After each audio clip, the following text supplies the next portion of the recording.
Creamer Media's Mining Weekly is talking to Hadley Natus, who heads Tantalex Lithium Resources, Canadian junior exploration company listed on the Canadian Securities Exchange and the Frankfurt Stock Exchange.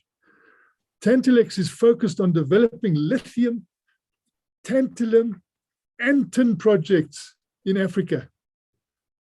Hadley, tell us about your tailings, alluvial, and pegmatite corridor projects in the Democratic Republic of Congo.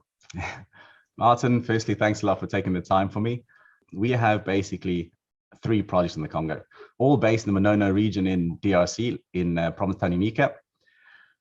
The one project is the tailings project, where we have defined 105 million tons of tailings sitting above ground, all containing lithium, tin, and tantalum. We've had a successful campaign of 10,000 meters drilling across those dumps, and we are looking to produce the MRE hopefully this year and the PFS next year. We've done additional 2,000 tons to bring a part that resource into measured and leave the rest in inferred. And like I said, get that PFS out for us in Q1 next year. The second project is our greenfield exploration project in the area southwest of our tailings project. It is roughly a 25-kilometer strike where we plan to do roughly 8,000 meters RC, 9,000 diamond to define a resource in that area. It's a very prominent area. Obviously, if you've known AVZ, we are their direct neighbors, and we are caught in that pegmatite corridor. We see outcrop pegmatites along the strike. We've done the geochem work, we've done the aeromagnetic work, and we're looking to develop the area southwest. The third project we have within our group is a alluvial tin and tantalum project. There we've defined, in an old river bed formation, we've defined roughly 2.7 million tons at 0.3 metal contained, and we're looking to bring the production into Q3, Q4 this year, which allows to be positive cash flow going into 2023, which obviously allows us to look after our shareholder value and not dilute any of the shareholders looking to raise additional capital in 2023. So that'll produce roughly 1,400 tons of tin concentrate per year, roughly 220 tons of tantalum concentrate per year. We have an agreed offtake for that already. We also have the funding in place for the exploration. So we are looking to move pretty quickly on these projects going forward.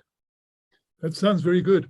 And how and why did Germany's Aframet Resources AG come to be a major shareholder and supporter of the projects? In 2016, while I was still actually at Exmark Rich, we were looking at the area mainly around tin and tantalum. So we had mapped all the LCT type pegmatites in the region.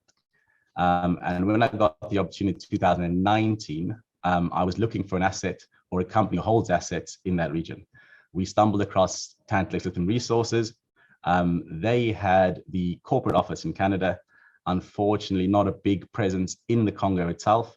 So we have 120 staff in Africa, and that was the main reason. So we basically joined up with Tantalex because we had, let's say, the on-the-ground knowledge and expertise and people, and they had the shell sitting in Canada, and we basically joined up to do that. So we've been investing into Tantalex since 2019, and now is the biggest shareholder and looking to develop it with them. Can you give me your vision around the production, development? What are your plans? So what we would like to do, like I mentioned, on the 3 projects. First is the Lubula project. I want to get into production as quickly as possible.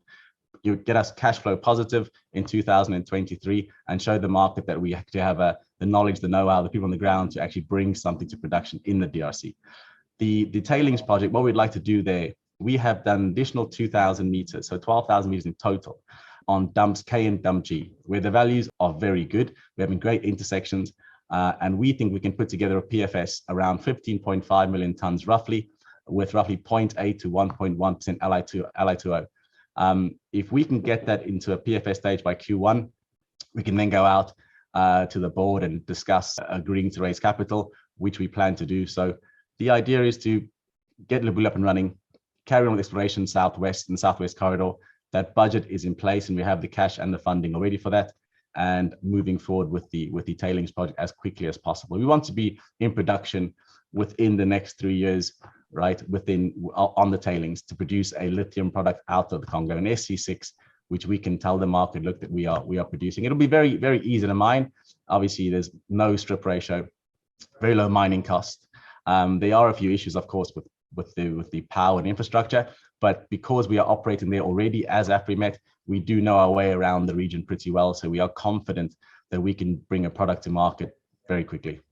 And if you could just give us some insight into how much has been invested so far, how much will be needed to turn these projects to positive account? Yes.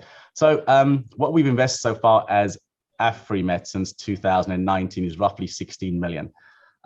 What we need to do now, so we've got the funding for the Exploration Southwest. That's a $3 million budget, which we have in the account. We have an agreed offtake with Trafigura on the tin concentrate, and there we're looking at a 5 million prepay. So that in total is 8 million.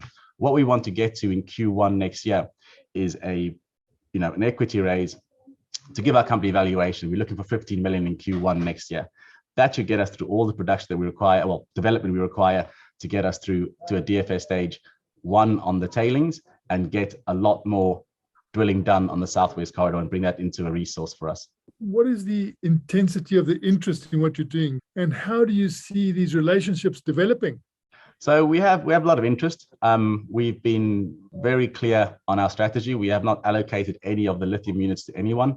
What we would like to do is obviously prove ourselves in the region, get cash flow positive, define the resource on the tailings, do more drilling in the Southwest Corridor, and then go out and look at a partner to support us on the lithium development. We know that is the hot topic in the market today, and we believe we're sitting on a wonderful resource. So for us at the moment, partnership-wise, like I mentioned, Trafigura is on the tin. They obviously are looking at other elements as well. We've been talking to numerous people, which I unfortunately can't mention right now, but there's lots of interest around our project, and I don't see us having a lack of interest in Q1 next year. And what, in your view, should be the main takeaway from this interview? For the audience to recognize that we are a company that operates in the DRC. We have people, we have the knowledge, we have the expertise, and we are going to develop this project. This is not a play to raise capital. We are operating in the Congo. We are developing the asset. We are showing the market that we can operate in the DRC and successfully. We're going to produce lithium and be one of the first producers in the DRC. That was Creamer Media's Mining Weekly, speaking to Hadley Natus, the chairperson of Tantalex Lithium Resources.